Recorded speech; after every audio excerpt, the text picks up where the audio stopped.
Алина Экаева, Туркменистан. Ажар Жумаханова, Казахстан. Ясмин Текик, Казахстан.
На льду Дворца спорта «Кристалл» продолжаются соревнования в короткой программе среди девушек по фигурному катанию. И сейчас мы видим уже третью группу участниц.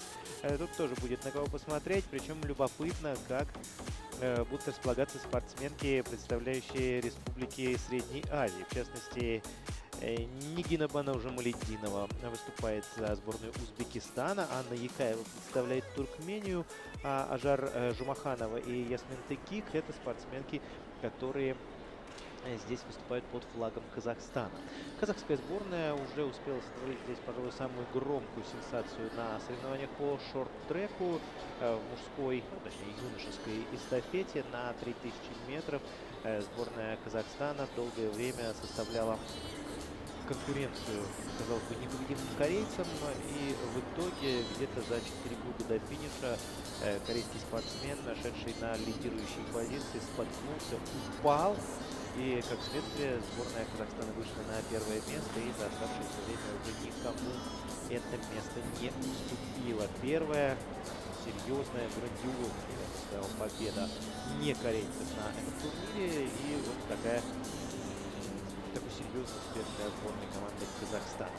Тем временем видим, что на льду разминаются и девушки из Узбекистана, и Туркмении. Скажу, что команда Туркмении здесь также представлена и в хоккейном турнире. В хоккейном турнире она выступает не так неудачно, как сборная Кувейта, но тоже не может претендовать на выход из группы. В частности, самое крупное поражение сборная Туркмении потерпела в команде Казахстана со счетом 0-34. И как бы мне не хотелось верить в первый забитый гол командой Кувейта в ворота соперников, но этого, к сожалению, не произошло. Учебный свой матч на турнире кувейтские хоккеисты уступили сборной Японии, проиграли со счетом 0-54. Таким образом, самыми гостеприимными для гостей из теплого далекого Кувейта стали спортсмены команды хозяев этих соревнований, сборная Сахалина, которая обыграла Кувейт лишь со счетом 28-17. дном.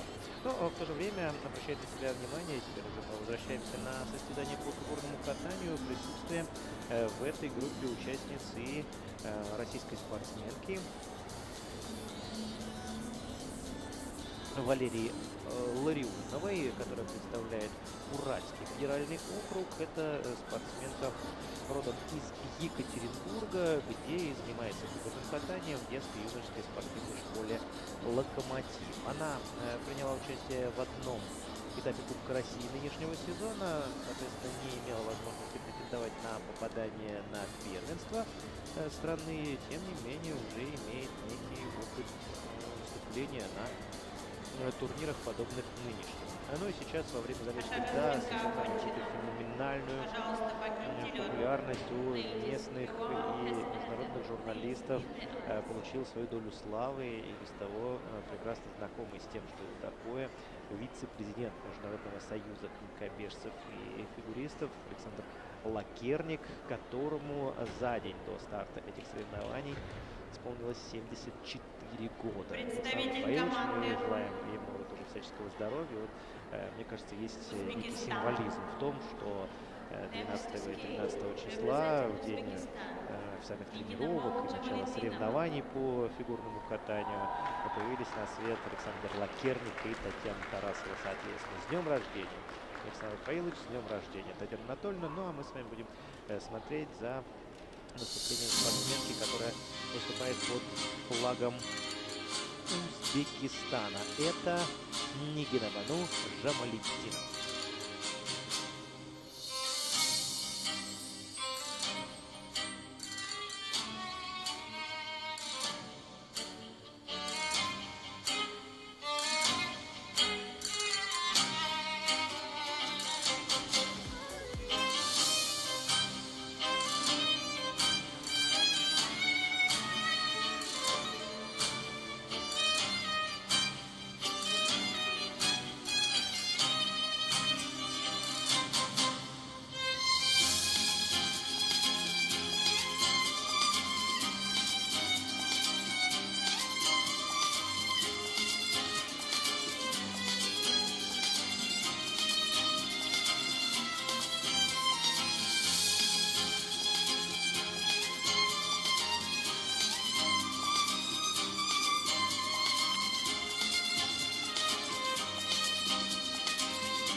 Вот еще одна спортсменка, на которую обязательно стоит обратить самое пристальное внимание. Очень приятное впечатление, но в первую очередь, наверное, собственно, катанием, не исполнением прыжковых элементов произвела Нигинабану Жамалетдинова.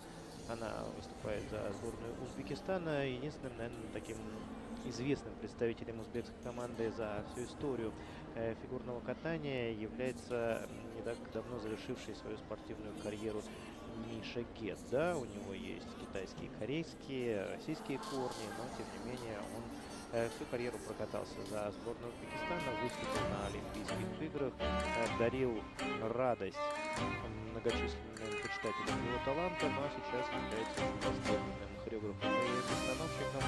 И хочется верить, что в Узбекистане скоро появится как можно скорее, чтобы появился фигурист или фигуристка сравнимая по уровню с Мишей. Смотрим еще раз на самые эфирные моменты короткой программы Нигины Бану-Жамалетдиновой. Она начала прыжковый собственный контент с исполнения двойного флипа, напомню, обязательного, предписанного элемента на этом старте. Флип такой получился уверенный, но без особого блеска. Потом, к сожалению, без особого блеска также исполнила и аксель в 2,5 оборота, но и в целом, наверное, можно сказать, что для фигуристки из Узбекистана это, пожалуй, что выступление на предельном уровне. Вот каскад из двойного луца и двойного тулупа, причем, я могу судить, луц техническая бригада посчитала недокрученным, равно как недокрут усмотрела еще и на акселе, обнулила одно из вращений, и, конечно, оценка будет немножко ниже того, на что хотелось бы претендовать этой фигуристке, но мы с вами уже говорили по ходу текущего старта, что одно дело иметь возможность на тренировках исполнять какой-нибудь даже сложный контент, и совсем другое все это дело переносить на соревновательный лед.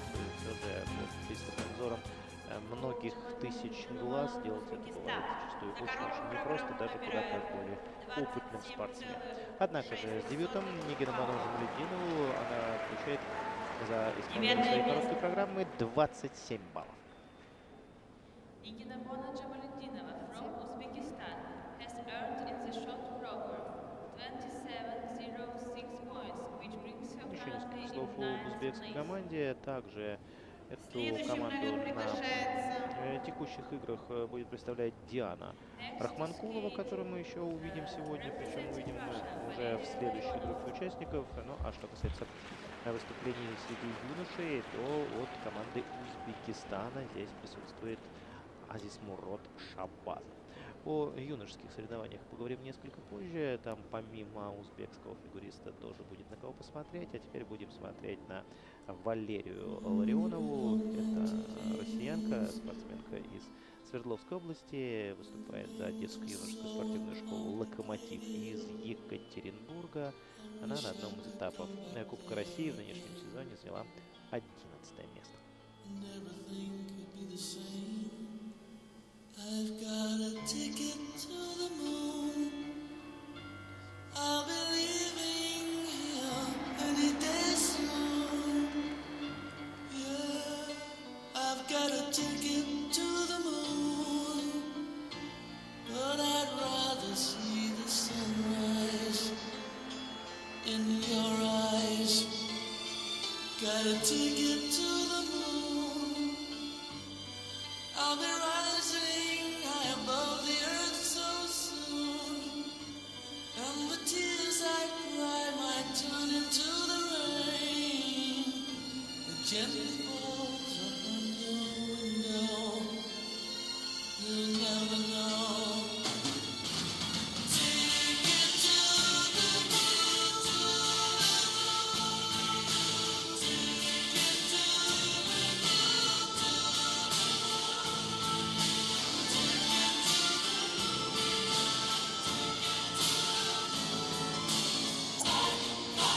troubled sky up to a new shining.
Под знаменитейшее произведение билетного номера Peter to the Moon Electric Light Orchestra каталась в короткой программе спортсменка из Екатеринбурга. И в целом все было бы неплохо, да, согласитесь, если бы не это очень обидное падение Валерии Ларионовой. И сейчас она возвращается после исполнения короткой программы со льда, протирает коньки. Да, может быть, она еще не владеет в достаточной степени уверенным каскадом из двух тройных прыжков, но планировала исполнить тройной лук с двойным тулупом, но упала с лукса, соответственно, потеряла очень серьезную сумму баллов. Давайте я еще раз вам напомню, как...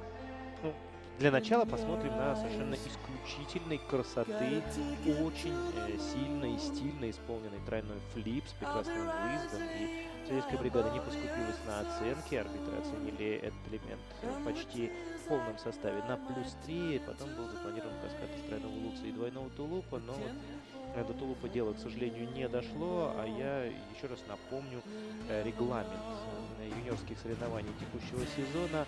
В короткой программе нет возможности переставить тулуп, если один из прыжков, переставить каскад, если один из прыжков не получился. То есть флип обязательно должен быть прыжком с шагов, и это означает, что он исполняется сольно. Аксель по умолчанию в короткой программе исполняется сольно, вне зависимости от сезона. И таким образом место для каскада остается только одно. И если ты валишь первый прыжок, как, к сожалению, случилось с Валерией Ларионовой, то потом исправить возможности в принципе нет. Да, закон суров, но он закон, и правила для юниоров, они писаны давно, писаны не только для этого сезона. В этой ситуации у взрослых несколько больше вариативность. Там есть возможность второй прыжок прицепить в каскаде в другое место и спасти некоторое количество баллов, не оставшись без каскада. У юниоров такой возможности нет, поэтому техническая программа в данной ситуации получает еще больший вес. Но несмотря на это падение, несмотря на то, что Валерия осталась без каскада, она набрала почти 50 баллов, 49-92 на сегодняшних соревнованиях. Это очень высокий результат, и она проигрывает сейчас только Ксении Синицыной, Лиане Вахитовой и Дарье Батяевой. При том, что Вахитова и Батяева катались чисто.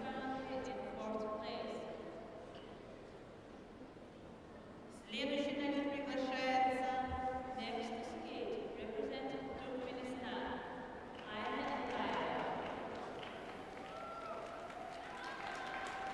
Сразу задам вам такой, может быть, несколько нелогичный вопрос, но тем не менее это вопрос, который буквально рвется с языка. Случалось ли вам когда-нибудь встречать фигуристов из Туркмении? Вот и мне прежде не доводилось, и вот сейчас мы с вами видим Айну Эйдикаеву, которая представляет Туркменистан, Туркмению, и начинает свою короткую программу.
Ну, как вам «Мамба» в исполнении Айны Якаевой? Очень интересную программу попробовала представить публике эта спортсменка из Туркмении, но можно признать, конечно, что далеко не все у нее получилось, да и вы сами прекрасно можете это видеть по технической оценке. Чуть ниже 10 баллов она сейчас набирает, но что, согласитесь, совсем немного. Пока лучший технический результат у Ульяны Вахитовой из Республики Татарстан 35,16 балла, но за счет более высокой оценки за компоненты практически не отстает от нее Ксения Синицына из Москвы, которая наряду с Аленой Каншевой и двумя корейскими спортсменками по-прежнему является одним из главных фаворитов в борьбе за золото и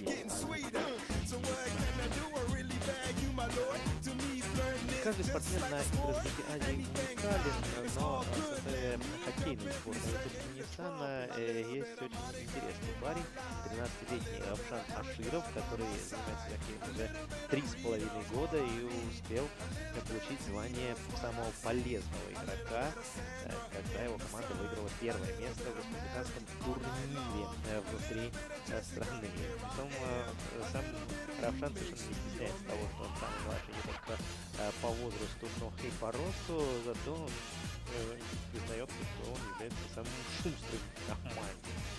Так что не стесняться каких-то собственных моментов антропометрических тем более ни в коем случае не стоит. Кто-то повыше, кто-то пониже, кто-то имеет более плотное телосложение, у кого-то комплекция худощавая. Все дети уникальные и все обладают собственным набором талантов, который позволяет им добиваться успеха в самых различных отраслях и не только спорта. А вот что касается спортивных игр для Азии, то они объединяют, они, если хотите, являются таким артефактом 21 века, где есть возможность пообщаться со сверстниками из разных стран, приобщиться к культурам разных стран и регионов нашей Родины, да в конце концов побывать на Сахалине.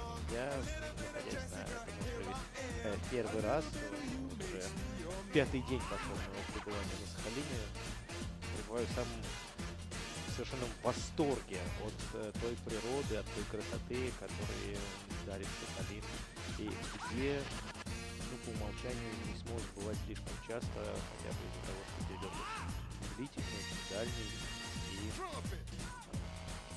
освещает сразу большое количество часовых поясов. Если же говорить о невысоком росте, то вот мне посчастливилось застать окончание тренировки юношей, в которой принимал участие и победитель первенства России Даниил Самсонов. И, честно признаться, я поразился, насколько он ниже сверстников, так вот посредством телевизионных трансляций, а мне не довелось побывать в Перми.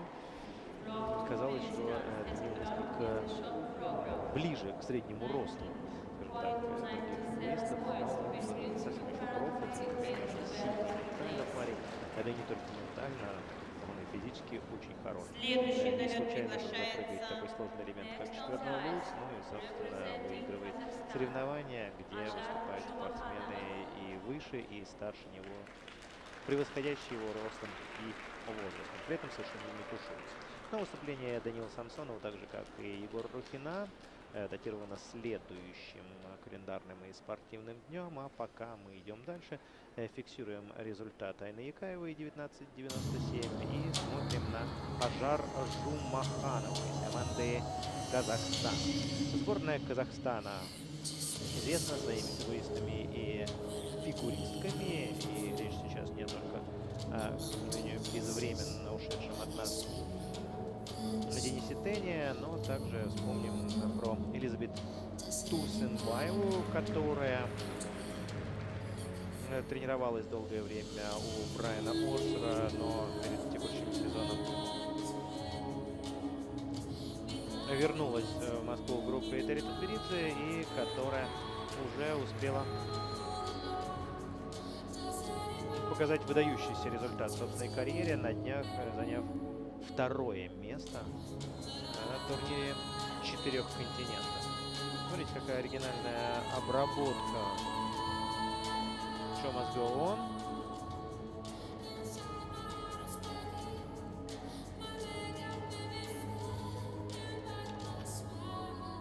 Ну, впрочем, Что-то подобное мы видели в нынешнем сезоне у фигуристов постарше.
Ну, слушайте, какой оригинальный прокат, под не менее оригинальное исполнение одной из самых известных, пожалуй, композиций For the Queen, Show Must Go On. Не так давно вышла в прокат художественная кинолента «Богемская рапсодия», и, кстати, исполнитель главной роли Фредди Меркьюри на днях получил серьезный кинематографический приз, так что Queen — это, пожалуй, музыка на все времена. Ну и фигурное катание — это тоже вид спорта на все времена. Ажар Жумаханова имеет ни много ни мало 90 этапов Гран-при текущего сезона. Вот, в частности, она после своей же короткой программы на турнире в Братиславе в самом начале этого сезона занимала 27-ю строчку.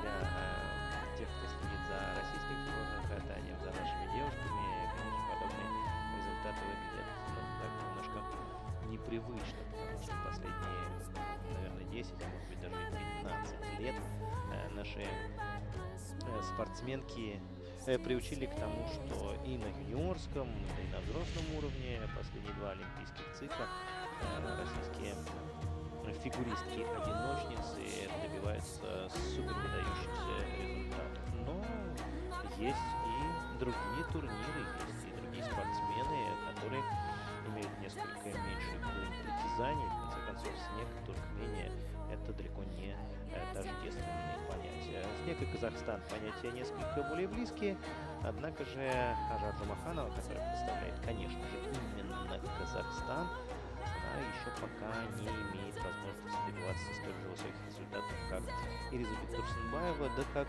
Айза Мамбекова, в конце концов, которая является сейчас, пожалуй, вторым номером сборной Казахстана среди женщин.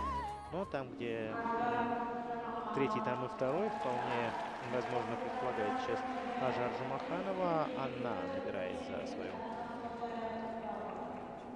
короткую программу. Набирает она. Помните, да, как в известном фильме. Вот сейчас пока.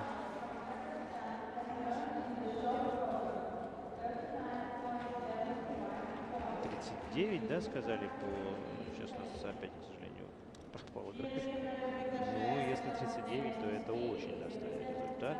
Это позволяет ей сейчас таким образом занять какое шестое. Это круто, прям скажем. Но тут же прям вслед за ней идет и ее партнерша по сборной Ясмин Текик, также представляющая команду Казахстана. Она, может быть, не столь взрослая фигуристка, как ее соотечественница, и тем не менее мы сейчас посмотрим на ее фигурные умения. Не будем считать это тавтологией.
согласитесь, это было очень даже неплохо. Это было впечатляюще. И сейчас мы опять же судим не по тому гамбургскому счету, по которому мы совсем скоро будем судить тех спортсменов, которые приедут соревноваться на турнир в Загреб. На территории бывшей Югославии, в столице Хорватии, состоится чемпионат, уже красивое название, состоится чемпионат мира среди юниоров, на который, согласно результатам первенства России среди юниоров, это ворвались Александра Трусова, Алена Косторная и Анна Щербакова. И мы отчаянно, конечно же, будем переживать за этих девчонок. Ну а тем временем в боснийской столице, в городе Сараево, где в 1984 году успех приходил в том числе и к нашим фигуристам в рамках Белой Олимпиады. Страшно сказать, сколько лет уже прошло, 35 получается, да? А мы до сих пор помним имена Валовой Васильева и Торвилдин, конечно же, и желаем всяческого здравия. Ну так вот, в Сараево сейчас начинается тоже один из фестивалей юношеских игр, и там будет выступать ни много ни мало чемпионка России среди взрослых текущего сезона Анна Щербакова. Так вот, со мной коллеги поделились некими фотографиями из столицы Боснии и Герцеговины, и я вам хочу сказать, в Южно-Сахалинске дворец спорта, в котором проходят соревнования, существенно превосходит арену, на которой сейчас будут проходить соревнования с участием Анны Щербаковой. Прям вот значительно лучше дворец спорта «Кристалл», чем тот каток, на котором будет кататься Щербакова и ее соперница. Так что не все то золото, что на Западе лежит. Ну а мы тем временем ждем оценки Ясмин Текик из команды Казахстана. Я пытаюсь понять, насколько верно расслышал я оценку ее соотечественницы Ажар Жумахановой. Да, 39,71 результат Ажар Жумахановой. Это означает, что она сейчас на 5-й строчке. Это очень здорово, это очень высоко. Но у меня сложилось такое впечатление, что Ясмин Текик может составить ей конкуренцию. Да, и она ее составляет. 38,48 балла. Смотрите, как плотно сейчас выступили спортсменки из Казахстана. Разница между одной и другой казахскими девушками буквально меньше 1,5 баллов. Они занимают 5-ю и 6-ю строчку, соответственно, очень довольны собственными результатами. Да, подрастает достойная смена Айзе Мамбековой в первую очередь. Ну а что касается Элизабет Турсенбаевой, то она продолжает прогрессировать. Ей 18 лет, и она, напомню, исполнила на соревнованиях в Анахайме четверной сальхов. Докрутила, но не смогла выехать, упала, и поэтому эта попытка не будет зафиксирована ИСУ в качестве мирового рекорда, и Элизабет Турсенбаева не станет первой в истории спортсменкой, которая сумела исполнить четверной сальхов на соревнованиях среди взрослых, среди девушек, среди юниоров первой исполнительницей четверного сальхова является Мики Анда. В 2002 году, тогда она еще соревновалась по юниорам, она сумела исполнить этот сложнейший на тот момент уникальнейший прыжок. Ну а сейчас наши фигуристки Александра Трусова и Анна Щербакова исполняют по 2, иногда и 3 четверных прыжка в произвольной программе. В частности, владеют четверным луцем, самым сложным прыжком из имеющихся, в принципе, в фигурном катании, не только среди женщин, а также четверным тулупом и Трусова еще и четверным сальховым. Но это, опять же, лирическое отступление, а мы с вами будем встречать следующих спортсменок. Помните, я говорил, что выступит от сборной Узбекистана помимо Нигинабану Жамалединовой еще и Диана Рахманкулова. Она сейчас находится на льду и уже разминается вместе с остальными участницами этой соревновательной группы. Также посмотрим на Екатерину Занину, которая представляет регион Республики Саха. Якутка Дарья Батяева, которая открывала эти соревнования. Такая очень приятная, милая, улыбчивая девочка. Она долгое время занимала лидирующую позицию, но и сейчас она по-прежнему находится на 3-й строчке. Пока у нее еще не так споро обстоят дела с оценкой за компоненты, но она еще совсем кроха, и, конечно же, эти компоненты в ближайшем будущем подтянет, как следствие будет набирать набирать еще больше баллов. Пока 54.07 при абсолютно чистом прокате. Третий результат текущего соревновательного дня.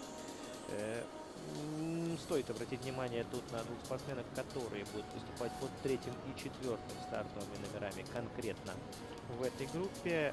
Панилилло Диана Габриэла Агилар представляет Филиппинские острова, а Рая Кадуми будет выступать под флагом Иордании. Такая внешне очень интересная. Сейчас нам показывают Филиппинку, да. Что касается Раи Кадуми, то такая очень внешне интересная, эффектная девушка. Сейчас разминает вот иорданская спортсменка. Разминает вращение примерно в центре катка. Помимо них также мы здесь увидим Полину Егорову и Александру Падалко. Полина Егорова представляет сибирский регион, Александра Падалко сборную Сахалина, так же как и успевшая получить свою порцию аплодисментов Илина Тен, выступавшая в первой группе участниц. Вот команда Сахалина одной Илиной Тен не ограничится. Больше того, здесь представлены две команды Сахалина, так как заявлять больше двух спортсменок за одну команду в фигурном катании не позволяет регламент. Можно заявить за вторую сборную, а команда Сахалин, разумеется, имеет очень большое численное представительство своих спортсменов. Так вот, здесь две сборные Сахалина представлены, первая и вторая в фигурном катании. Ваша разминка окончена. Также хозяйками этого турнира являются Ангелина Бенмасова и Диана Анджулакян, которых мы увидим несколько позже. Пока сконцентрируемся на выступлении тех спортсменок, что представлены в этой группе участниц, что сейчас, собственно, уже и завершается разминка. И на льду остается только Екатерина Занина, которая представляет Республику Саха. На лед приглашается представитель. Next on the ice, representing Russia, Екатерина Занина. Такое ощущение, что она немножко похожа на Дарью Батяеву, хотя чисто визуально, по-моему, даже несколько меньше. Она так же, как и Даша Батяева, 2005 года рождения. В нынешнем сезоне успела выступить на одном из этапов Кубка России. Особых успехов не снискала, но, тем не менее, сейчас представляет свой регион на играх «Дети Азии» 2019.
удостаивается своей порции аплодисментов Екатерина Занина. Пока ей по умолчанию очень сложно соперничать с теми, кто лидирует в наших текущих соревнованиях, но у нее попросту нет ни одного тройного прыжка. Все прыжки, которые исполнила эта фигуристка, они, во-первых, только из 2 оборотов, а во-вторых, исполнены еще плюс без особого блеска, но в целом я бы сказал, что справилась со своей очень оригинальной короткой программой.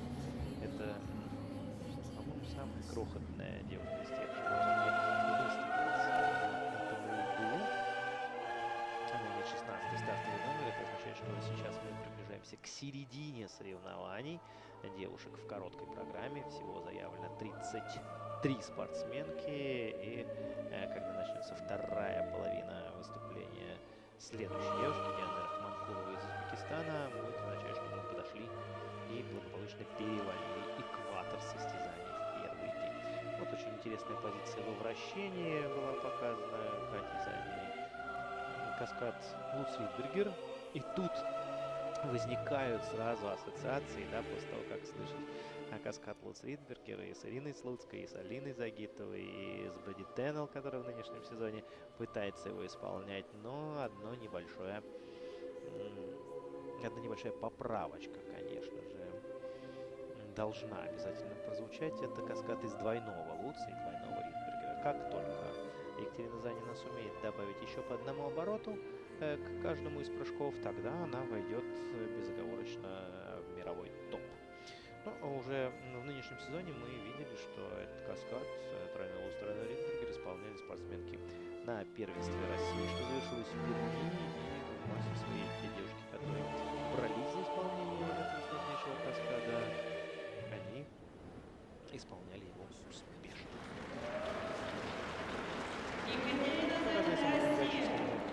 Делегации на этом турнире. Это спортивная делегация, представляющая республику Саха. Так вот, и соревнование набирает 33-55. Это не так много, как у Дарьи Батяевой. Батяева 54-07, но тоже вполне достойный балл.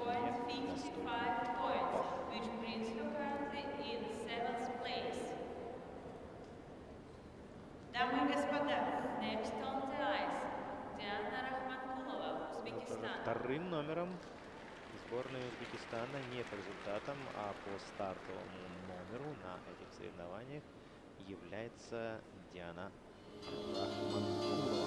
Короткой программой, которой мы с вами сейчас и понаблюдаем.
знаменитый шоу «Рояль» и «Мегаполис» и произведение под названием «Берсуоно».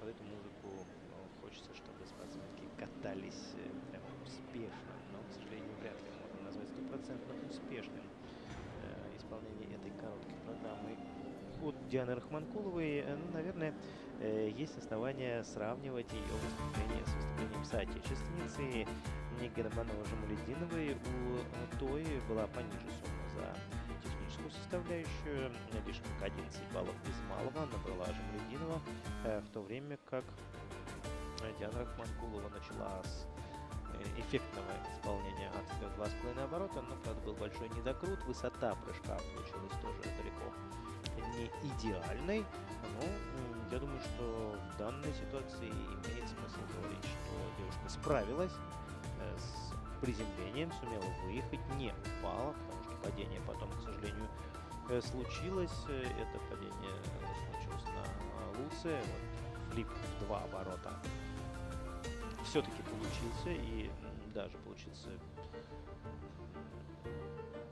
с небольшим, только с плоским ребром. Ну, то есть в целом можно сказать, что очень достойно исполнила свою первую половину короткой программы спортсменка. А вот что касается остатка сил на вторую, то его этого остатка и не хватило. Была попытка исполнить Луц, но вот видите, Луц оказался только в 1 оборот, а это в короткой программе по правилам обнуляется. Осталось плюс к этому туристка еще и без каскада.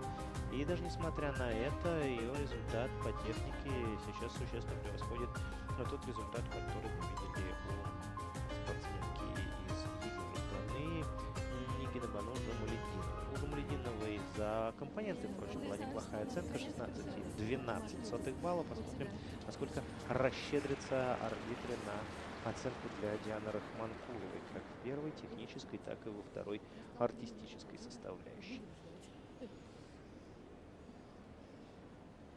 12,37 балла за технику, это больше, чем у соотечественницы, и почти столько же за компоненты. По сумме чуть-чуть, но опережает Диана Рахманкулова Нигу Романову-Жамалетдинову. Разница между ними около балла. 28,03, у Жамалетдиновой 27,06.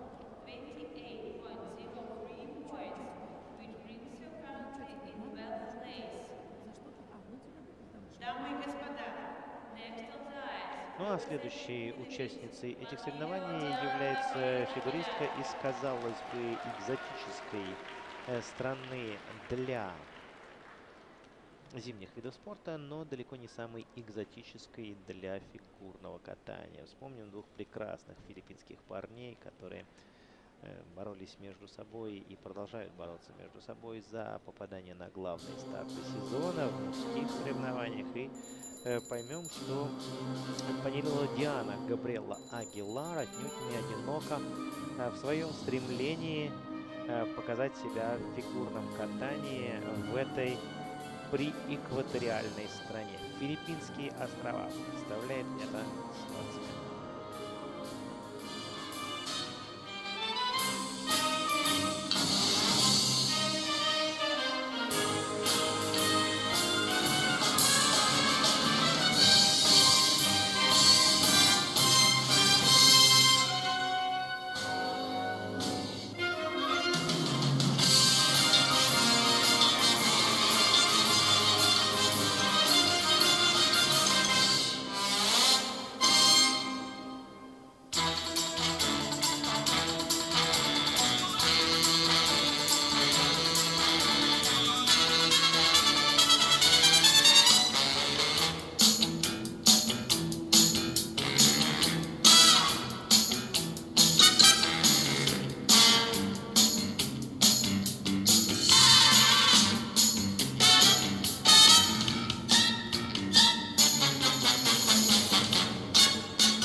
Слушайте, ну вполне приятное впечатление оставляет от себя эта спортсменка из Филиппин. Да, мы опять же делаем некую скидку на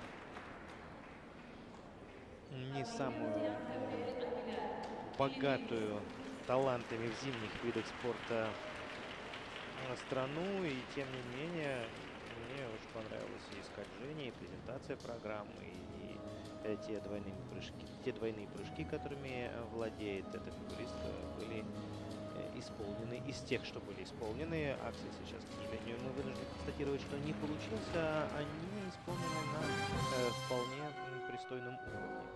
Улыбается, старается максимально четко соответствовать музыкальным акцентам. Сложные зубцовые прыжки исполняет, а флипсы относятся к сложным прыжкам, равно как и каскад исполнила из тулупа. Традиционно считается, что реберные прыжки несколько проще, хотя далеко, конечно, не все фигуристы с этим согласны, ибо и у Сальхова, и у Ридбергера отсутствует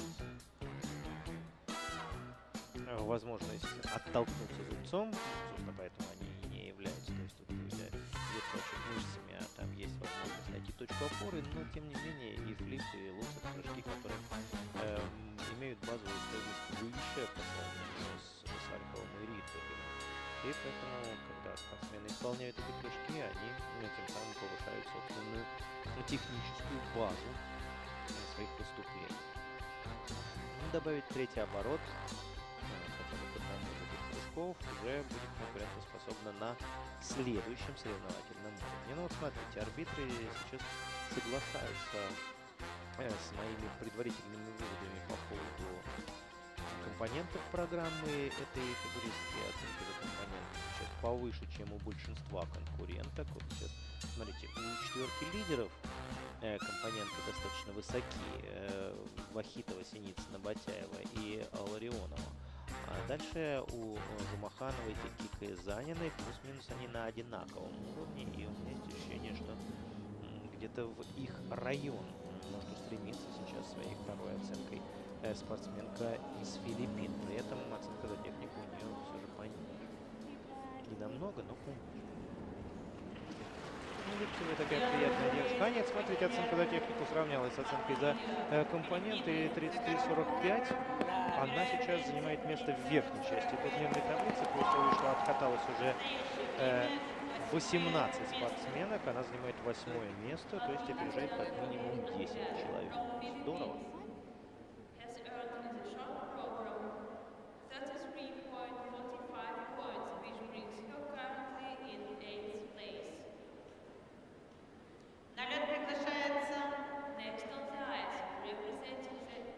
Ну а теперь на льду появляется фигуристка, которую я отметил еще до того, как она вышла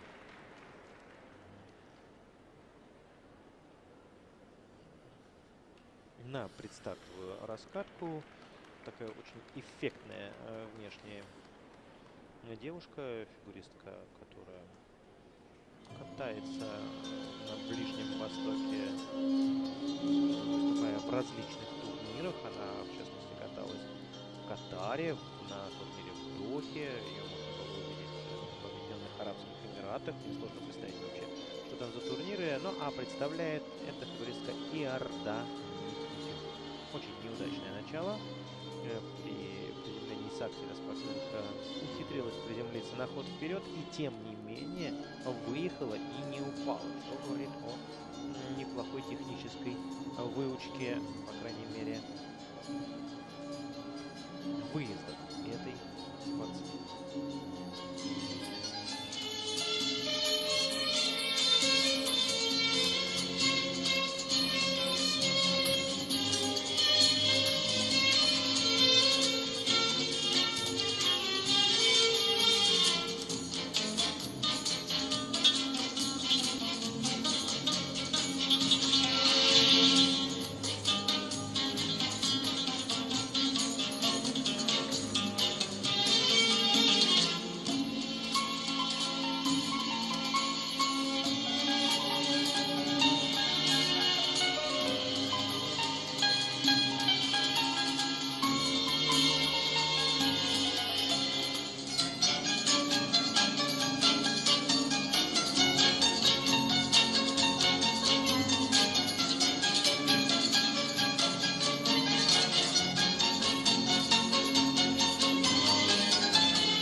мы вынуждены говорить о том, о чем уже успевали пообщаться по ходу текущей трансляции друг с другом, ну, в частности, я с вами, уважаемые телезрители, что очень многие спортсменки производят неплохое впечатление, при том, что технически бывают подкованы совсем неважно, как в частности мы видим в случае с этой фигуристкой, представляющей Иорданию. Но мне очень понравилась хореографическая составляющая этой программы, очень достойно смотрелось катание этой фигуристки, прыжки, конечно же, совсем слабенькие, но вот аксель на ход вперед, почему-то, тем не менее, она не упала. Примерно что-то похожее мы увидели и на флипе, тоже крайне неудачное приземление, но тоже ей удалось устоять на ногах. Одно из вращений было исполнено в целом просто прекрасно, на шикарнейшем совершенно уровне. Но при том, что второе вращение после неудачи на флипе явно спортсменке не удалось, и я предполагаю, что его могут вовсе не засчитать. Но вот Ридбергер 2 оборота зачесть должны, за выезд, конечно, снимут и снимут немало. Тем не менее, 3 прыжковых элемента исполнено, все 3 прыжковых элемента исполнены неудачно, но ни одного падения. Вот это вращение, обратите внимание, сейчас охнул зал, потому что вышедшая вслед за Раика Думи на лед Полина Егорова, разминающаяся перед своей короткой программой, не удержалась при исполнении одного из прыжков и упала. Но, как мы с вами знаем из практики, то, что происходит на разминке на раскатке, зачастую не имеет никакого отношения к тому, что ты исполнишь в программе. Если ты умеешь, если ты готов, ты выходишь и катаешься. А судя по той скорости, так, опять луц не удался Полине Егоровой, я иду уже несколько дальше, заглядываю чуть-чуть, перевешиваясь через бортик. При том, что вам пока эта картинка недоступна, но мы тем временем ждем оценок фигуристки из Иордании. Они будут, ну, прямо скажем, совсем низкими, но, согласитесь, фигуристка эффектная, хореография неплохая. Ну и 15 баллов – это в данной ситуации очень даже достойный результат. Даже 15,7 балла ее итоговый результат. Вообще, появление на карте фигурного катания такой страны, как Иордания, само по себе тоже очень приятное явление, приятная составляющая.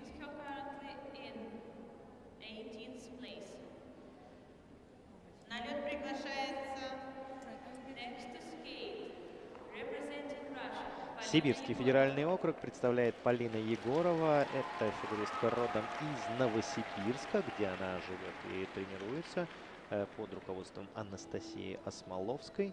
И теперь она готовит и уже представляет нам свою короткую программу на первых международных зимних играх «Дети Азии».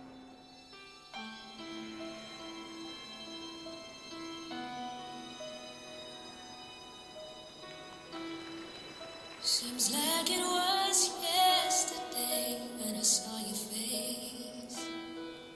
You told me how proud you were, but I walked away.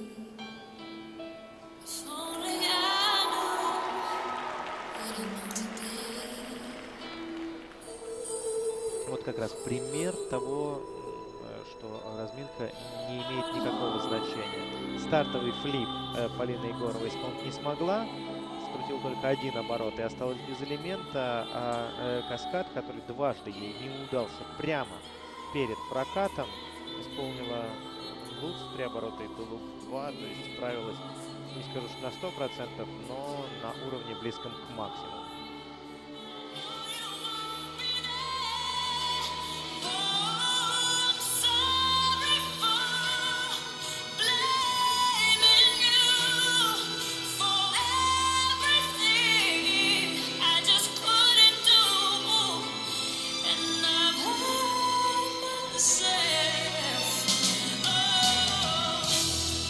If I had just one more day,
Ну, классное же выступление Полины Егоровой. Очень жаль не получившегося стартового флипа, а в целом произвела крайне приятное впечатление. Это юная сибирская фигуристка, и в особенности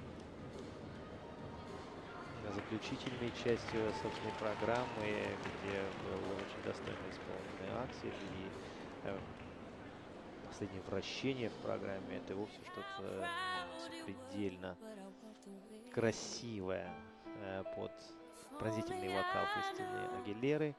Каталась эта спортсменка и сделала все возможное для того, чтобы запомниться требовательной, не скажу иначе, требовательной и очень взыскательной сахалинской публики. Вот флип, к сожалению, первый элемент, который не стоял в программе, был исполнен лишь в один оборот. А вот прекрасный каскад из тройного луца и двойного тулупа.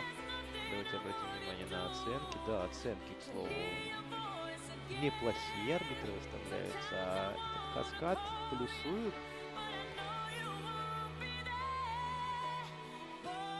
И в целом я бы отметил, что те элементы, которые удались этой фигуристке, они были исполнены, ну, правда, здорово. Жуткое фигурное катание, злейшее фигурное катание, оно развивается и развивается, повторюсь, не только в центральных регионах нашей страны.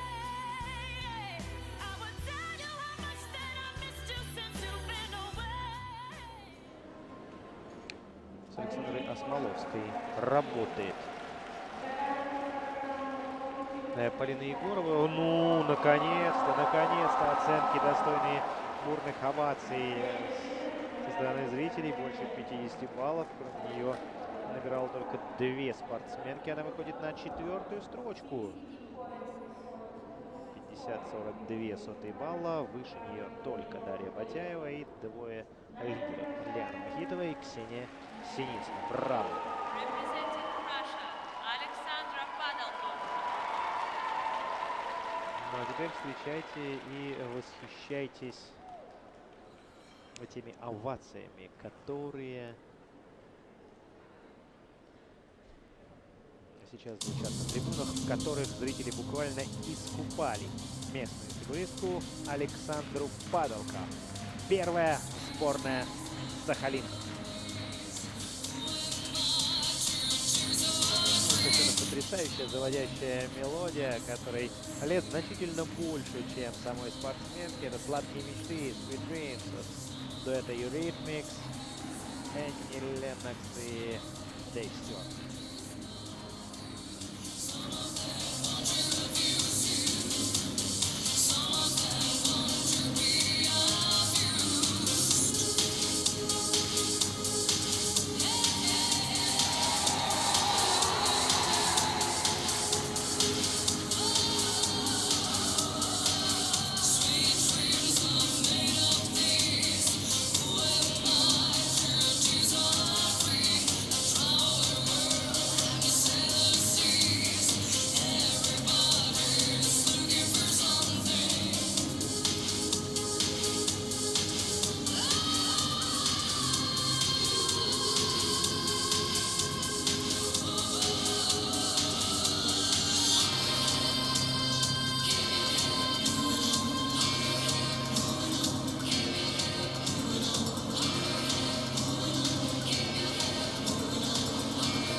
Пала. 4 спортсменки представят Сахалин на этих играх в девичьем одиночном фигурном катании. Первые 2 фигуристки Сахалина уже выступили. Это Илина Тен и Александра Падалка. Но есть еще и вторая сборная Сахалина. И этих 2 островных спортсменок мы с вами увидим в одной группе с Аленой Камышевой. Это Елена Бельмасова и Диана Джулакян. С 8 лет занимается фигурным катанием эта фигуристка. И, как она сама признается, спортом заинтересовалась совершенно случайно. Увидела по телевизору соревнования, причем смотрела соревнования вместе с родителями и захотела попробовать. Прошла тестирование, ни много ни мало. Начала заниматься, хотя сама спортсменка говорит, что порой у нее появлялось желание бросить большой спорт, но сейчас она уже успокоилась и не представляет своей жизни без коньков. Участие в Детях Азии на данный момент самое важное достижение в жизни Александры Павелко. И надо отметить, что она справилась с волнением, то, на что настраивалась перед началом собственного выступления. Ей, можно сказать, практически удалось. Луц и флип, прыжки получились неплохими. Немножко вывалил фигуристку с акселя, но обратите внимание на ее вращение, на владение коньком, на покрытие ледовой площадки. Это, кстати, тоже очень важно. Это повышает один из компонентов программы, причем повышает их существенно. Так что Александра Падалка сейчас уже удостоилась громовых аплодисментов от публики, и когда эта публика узнает оценку родной фигуристки, то она, конечно же, придет еще больший восторг. Осталось только, чтобы техническая бригада и судьи не поскупились на оценки для Александры Падалко, и тогда вы узнаете, как умеют переживать за своих на Сахалине. Но оценка нет, к сожалению, не самая высокая, 27,4 балла. Это примерно столько, даже несколько меньше, чем у Илины Тен. Но посмотрим, что нам продемонстрируют фигуристки, которые выступают за вторую сборную Сахалина. В целом, можно отметить, что в очень бодром темпе движутся соревнования девушек по фигурному катанию в рамках первых зимних международных игр «Дети Азии». И нам осталось посмотреть всего лишь на 12 фигуристок в рамках короткой программы. Сейчас продолжает лидировать Лиана Вахитова из Татарстана. На втором месте Ксения Синицына. Третью и четвертую строчку занимают Дарья Потяева и Полина Егорова, соответственно. Впереди выступление Алены Камышевой. Также не пропустите катание 2 корейских спортсменок Ян Ю и Каин Ли.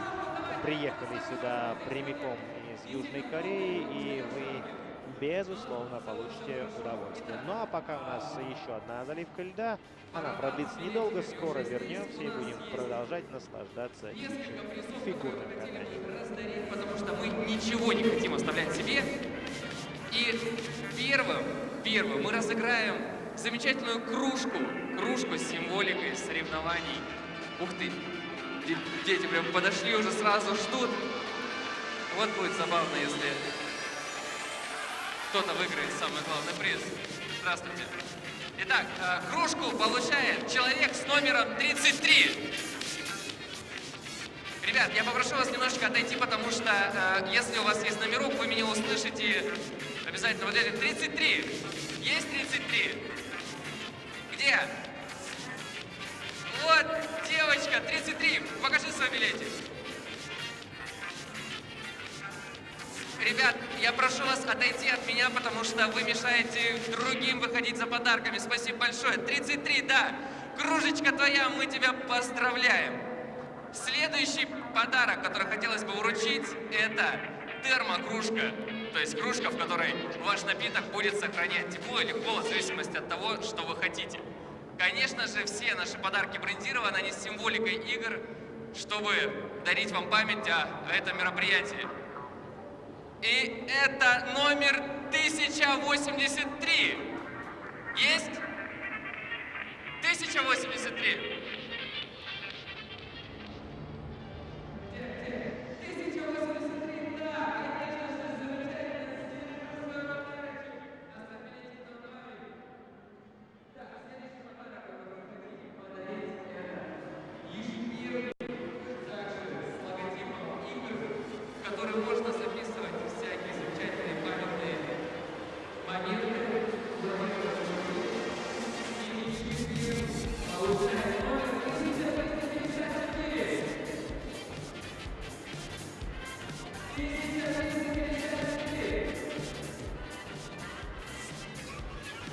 Так, давайте я сосчитаю до 3.